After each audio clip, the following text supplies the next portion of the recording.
something that happened in currently.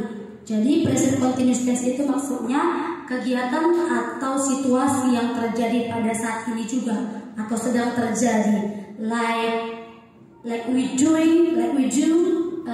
in this situation. Kita lagi belajar, lagi mendengar, and so on. So, how to make a good sentence with using formula for present continuous tense? So, take for positive sentence, like S for subject, to be. The to be that we use for present continuous tense is to be, is, am, are.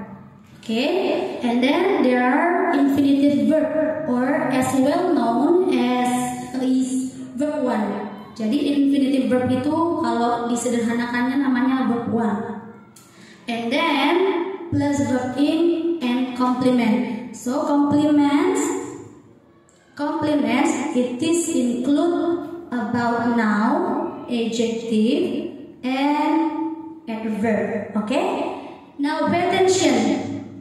So when we are going to make tenses, especially for simple past, we cannot combine between to be and verb 1. Kita nggak boleh menggabungkan antara to be dan verb 1 di simple present tense.